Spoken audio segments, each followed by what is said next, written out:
नमस्कार दोस्तों, आपका स्वागत है यूट्यूब चैनल एसके टेक्नीशियन पर। तो यूपी स्कॉलरशिप 2023-24 जी बिल्कुल आप सही पढ़ पा रहे हो। जो पिछले सेशन की छात्रवृत्ति का जो सीन चल रहा था, आप लोगों ने देखा था, काफी टाइम टेबल और सब कुछ जारी किया गया था, दोबारा से करेक्शन हुए, सब कुछ हुआ। तो उसको लेकर कुछ अपडेट्स आप लोग के लिए आ गई हैं, जो है कि आज हो गया 20 अगस्त और जो है कि छात्रवृत्ति का इंतजार आप में से काफी लोग कर रहे हैं। स्पेशली ट्रांजेक्शन जिनका फेल हुआ था पिछले, मतलब जब कोशिश की गई थी तो उनका ट्रांजेक्शन फेल हुआ था, तो उनके स्टेटस अपडेट होने लग गए हैं, उनकी पेमेंट डिटेल्स चेंज होने लग गई हैं। ये सारी चीजें जो है कि हो रही हैं। तो इसकी क्या अपडेट होने वाली है, मतलब इससे रिलेटेड क्या अपडेट है, कब पैसा आ रहा है, इसके रिलेटेड जितने भी थी, तो वो सारे डाउट हम लोग इस वीडियो के अंदर क्लियर करेंगे। एक न्यूज़ भी आपको दिखा दूंगा जो ये कंफर्म कर रहा है कि अब जो है कुछ दिनों के अंदर अंदर आपको पैसा देखने को मिल जाएगा। आज हो गई 20 अगस्त और उसी टाइम टेबल के हिसाब से 30 अगस्त तक जो है कि पैसा भेज दिया जाएगा। तो क्या अपडेट होने वाली है, ट्रांजेक्शन फेल वालों को क्या चेंज हो रहा है, ये सारी चीजें इस वीडियो के अंदर हम लोग डिस्कस करेंगे।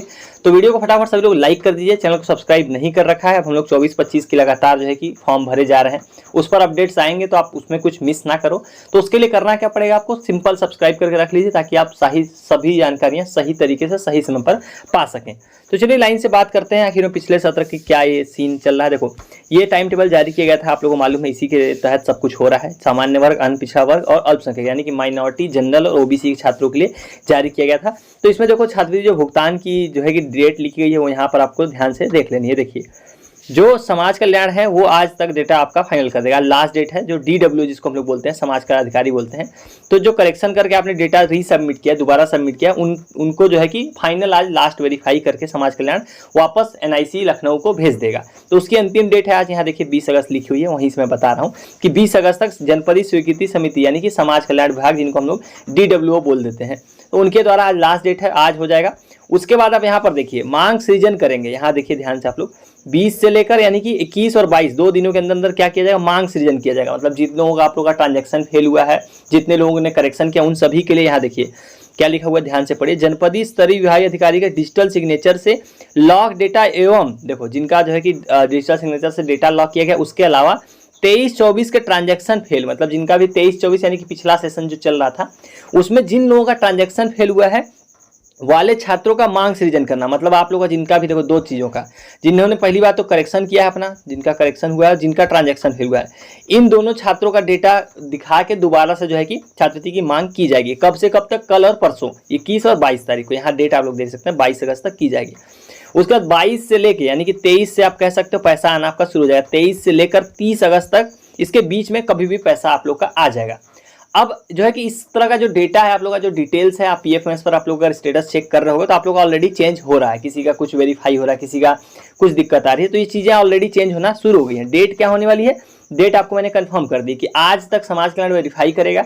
उसके बाद कल और परसों जो है कि आप लोग का डेटा जो है कि मांग सृजित करने के लिए भेज दिया जाएगा। मतलब आप लोग के लिए छात्रवृत्ति की मांग कर दी जाएगी कि भाई इतने छात्र हैं, इतना करोड़ पैसा या जो भी है ये लगेगा। तो ये हो जाएगा 22 तक। उसके बाद 22 से लेकर आप देख सकते हो 30 अगस्त तक, यानी कि 23 से लेकर बोल सकते हैं 30 तक जो है कि आप लोगों को पैसा भेजा जाएगा। अब इसमें 23 से 30 के बीच में कभी भी पैसा आ सकता है, किसी का 25 को आ जाएगा, किसी का 28 को आएगा, कुछ लोगों का 30 को आएगा। तो ये डेट होने वाली है आप लोग की भुगतान की। अब आप लोग के स्टेटस ऑलरेडी बदल रहे हैं बहुत लोगों के, जैसे यहाँ देखिए किस तरह का स्टेटस आप लोग, ये क्या है 23 अगस्त को देखो यहाँ पर आप देख सकते हो अप्रूव्ड बाय एजेंसी हुआ है। ये स्टेटस आप लोग कैसे देख सकते हो, PFMS का स्टेटस है, शॉर्ट्स में जाके देख सकते हो ये स्टेटस कैसे देखते हैं, हालांकि आप में से मैक्सिमम लोगों को मालूम है। फंड स्टेटस देखिए अप्रूव्ड बाय एजेंसी कब हुआ है, यहाँ डेट देखिए आप लोग 23 अगस्त को अप्रूव्ड बाय एजेंसी हो गया था, 23 अगस्त को। और यहाँ पर दोबारा जो है कि इनका पेमेंट फेल हुआ है, यहाँ डेट आप लोग देख सकते हैं। क्रेडिट स्टेटस क्या है, दोबारा पेमेंट फेल हुआ, कब हुआ है 19 अगस्त को, यानी कि कल की डेट में इसमें ट्रांजैक्शन करने की दोबारा कोशिश की गई, लेकिन ये दोबारा से फेल हो गया है। अब इसमें क्या करना पड़ेगा, देखो अभी अगर आपका ट्रांजैक्शन फेल हुआ इस बार में तो एकदम मुश्किल है, अब दोबारा पैसा आप लोग को नहीं आएगा, क्योंकि पहले एक बार ट्रांजैक्शन फेल हुआ था, इसलिए दोबारा लोग ट्राई कर रहे हैं। अगर इस बार भी आप लोग का चीज़ें जो है कि सही नहीं रही, अगर ट्रांजैक्शन फेल होगा तो आपको पैसा नहीं मिलेगा। जैसे इनका देखो 19 अगस्त को जो है कि दोबारा ट्राई किया गया पैसा भेजने का, लेकिन ये फेल हो गया, ट्रांजैक्शन फेल हो गया है। और कारण यहाँ देख सकते हो DBFL लिखा हुआ है। अब इसका क्या है, इंटरनेट पर आपको सर्च करना पड़ेगा, इस बारे में मैंने चेक नहीं किया है, पर यहाँ जो भी कारण दिख रहा है दो तरीके होते हैं इसको चेक करने के। एक तो आप डायरेक्ट इंटरनेट की मदद ले सकते हैं, इंटरनेट की सहायता से जो है कि आप लोग ये चीज़ें चेक कर सकते हैं। इंटरनेट पे जाइए, इंटरनेट पे सर्च कीजिए कि भाई आपका ट्रांजैक्शन फेल हुआ इस कारण से, तो वो बताएगा। दूसरा है जो है बैंक, बैंक सीधा बता देगा भाई ये कारण क्या है, टेक्निकल जानकारी है, उनका कोई टर्म होगा तो वो लोग क्लियर कर सकते हैं कि आखिर में समस्या क्या है, क्यों ट्रांजेक्शन फेल हुआ है।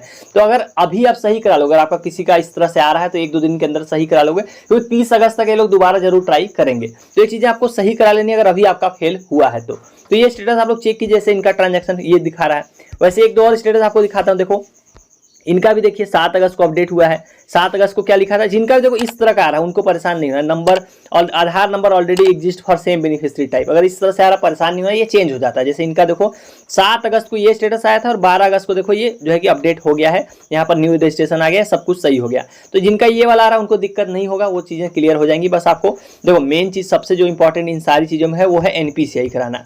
NPCI ऑनलाइन चेक कीजिए, NPCI आपका अगर ओके है, बैंक एक्टिव है, सब कुछ ओके है, DBT इनेबल है, तो मैक्सिमम चांसेस है आपका ट्रांजैक्शन फेल नहीं होगा। बैंक आपका सही है, प्राइवेट बैंक है, तो आपको तुरंत का तुरंत जो है कि पैसा एक बार में ही मिल जाएगा। तो ये आपको सबसे इंपॉर्टेंट चीज़ है। उसके अलावा जैसे ये वाली समस्याएं होगी, जैसे DBFL आ गया, अब ये बहुत ज़्यादा टेक्निकल है, क्या टर्म है इसका कोई मीनिंग मुझे भी नहीं मालूम है कि DBFL मतलब होता क्या है, तो ये आप बैंक से ही पता कर सकते हो। पर मोस्टली अगर आप NPCI करा के रखोगे, बैंक आपका एक्टिव है, सब कुछ ओके है, तो ये समस्याएं आपको नहीं आएंगी।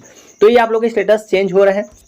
अब देखो पैसा आएगा, इसकी कंफर्मेशन न्यूज़ के थ्रू भी हो गई है। ये देखिए, आपको मैं एक न्यूज़ दिखा रहा हूँ, अमृत विचार का आर्टिकल है, उसमें भी वही सेम चीज़ लिखी हुई है। 14 अगस्त का आर्टिकल है, यहाँ डेट देख लीजिए आप लोग, क्या लिखा है, 7,000 छात्रों को मिलेगा छात्रवृत्ति का लाभ। 23-24 में पोस्ट मैट्रिक के छात्र रह गए थे वंचित, मतलब 23-24 यानी जो पिछला सेशन था उसमें जो वंचित रह गए थे उनको पैसा भेजा जाएगा। ये न्यूज़ आर्टिकल में आपको दिखा रहा था कि आपको जो है क्लियर हो जाए। लखनऊ से आया, अमृत विचार का आर्टिकल है, इसमें जो है कि सिर्फ OBC छात्रों की बात की जाए, OBC के 7,000 छात्र हैं। आई थिंक ये सिर्फ लखनऊ का डेटा है, इसलिए 7,000 आपको दिख रहा है। तो उसके लिए न्यूज़ है, यहाँ पर वही सेम चीज़ लिखी हुई है कि 23-24 में 7,168 छात्र छात्रा छात्रवृत्ति से वंचित रह गए थे। आधार कार्ड अपडेट ना होने, बैंक के खाता ना होने, आधार बैंक से लिंक ना होने, वही NPCI वाले मतलब कार्डों से। तो विभागीय गतिविधि से प्राप्त जानकारी के अनुसार पात्रों ने कमियों को दूर कर लिया, मतलब छात्रों ने, जो इतने छात्र हैं जिन्होंने अपनी कमियों को दूर कर लिया है, तो 10 करोड़ की धनराशि वितरित की जाएगी। इस माह के अंत तक छात्रवृत्ति पात्रों के खातों में चली जाएगी, मतलब अगस्त के लास्ट तक, ये भी बोल रहे हैं। यहाँ किसी अधिकारी से बात हुई होगी अमृत विचार वाले पत्रकारों की या जो भी, तो उन्होंने अपडेट दिया कि अगस्त के लास्ट तक जो है कि जिनका भी ट्रांजैक्शन फेल हुआ है उनको भेज दिया जाएगा। ये जो आंकड़ा देख रहे हो, ये 7,000 सिर्फ 7,168 ये OBC वाले छात्रों का है, यहाँ पर लिखा हुआ है। यहाँ ऊपर अगर आप पढ़ोगे पिछड़े वर्गों का लिखा हुआ है, पिछड़ा वर्ग कल्याण विभाग के छात्रवृत्ति, तो ये OBC वाले छात्रों का है। सबका मिला के आंकड़ा ज़्यादा होगा। तो ये जो है कि आर्टिकल भी मैं आपको शेयर कर दूंगा टेलीग्राम ग्रुप में, वहाँ पर आप लोग पढ़ भी सकते हो। सेम ही चीज़ लिखी हुई है, बस मैं आपको एज ए प्रूफ दिखाने के लिए इसको लेकर आ गया था कि जो आप लोग का ट्रांजैक्शन फेल वाला प्रोसेस है छात्रवृत्ति वितरण का, वो प्रॉपर उसी ट्रैक पे चल रहा है। मतलब आप लोग को परेशान नहीं होना, पैसा आएगा ट्रांजैक्शन जिनका भी फेल हुआ है। ये न्यूज़ उस चीज़ की कंफर्मेशन है, इसीलिए मैं आपको ये न्यूज़ जो है कि लेकर आया। 14 अगस्त की न्यूज़ है, ज़्यादा पुरानी नहीं है, 5-6 दिन पुरानी है। मतलब ये सारी चीज़ें जो है कि ऑन ट्रैक है। तो ये थी आप लोगों के लिए सारी अपडेट जो है कि जिनका भी पैसा नहीं है। उम्मीद करता हूँ आपके डाउट क्लियर हो गए होंगे इनसे रिलेटेड कि क्या चल रहा है, क्या अपडेट है। सो और कोई डाउट हो तो कमेंट सेक्शन आपका है, वहाँ पर आप पूछ सकते हो। और उसके अलावा इंस्टाग्राम, टेलीग्राम, इन सभी की लिंक आपको मिल जाएगी कमेंट सेक्शन में भी और डिस्क्रिप्शन में भी। सो चलिए गाइस, इस वाली वीडियो में इतना ही। Thank you for watching, stay tuned to SK टेक्नोमेशन।